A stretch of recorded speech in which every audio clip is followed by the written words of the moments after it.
the way I see it though is the pendulum swings one way, and it swings to the right. Why would it just stop at the guy who just wants traditionalism, whatever? How do we know that it's not going to be someone worse? Because there's no real way to get rid of. Oh, sorry, I'm saying it wrong.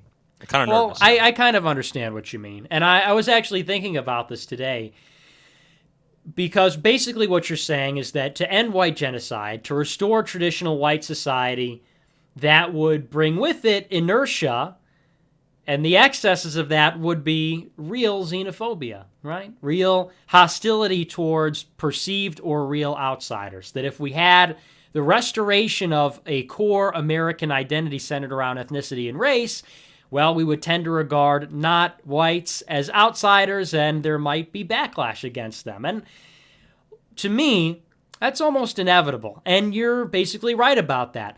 However, I would take the excesses of that as opposed to the excesses of this. You know, in the sense that right now, when we have no identity and it's just gang rape on America by the third world, it's horrible. Everybody loses. Whereas if the pendulum swings the other way, the metaphorical pendulum swings the other way and there's excesses in the other direction. I'm not saying genocide is okay. I'm not saying anything like that, or like that would happen or that would be inevitable. No. But would you see hostility on the periphery? I think you would see that in small percentages. I think you would see a small increase in that. But to me, when we're looking at society, when we're looking at these larger trends, we have to talk about trade-offs. Nobody talks about the trade-offs of the current regime, which is that we have crime, which is that we have an IQ that's lowering. I mean, there's so many systemic problems which are making life worse, as opposed to incidental problems that you'll have if it went the other way. And so systemic versus incidental is really what it comes down to. And so to me, I would definitely trade off, and maybe that's because I'm on the inside. I think even if I was on the outside, I would take that deal, honestly.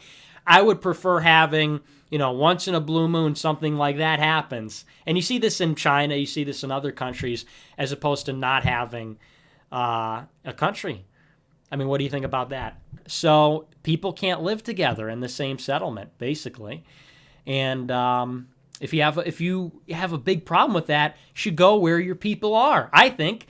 And look, all these blacks, that's all they do is complain about white supremacy and racism and so on. There's a whole continent where you would never have to experience racism, but they don't want to go there. And the same is true with the Hispanics. Oh, it's racism, blah, blah, blah. There's a whole country. It's called Mexico. It's great, south of the border. And Jewish people, all they do is kvetch in every country. England, Europe, America, there's another Holocaust beginning, so on and so forth. Well, they carved out a country for that purpose, and but they want to stay here. And and you even acknowledge what's going on with white people, and you acknowledge a certain level of culpability by Jewish power, and you're concerned about, that backlash. That's just wild to me. I think that says it all, right?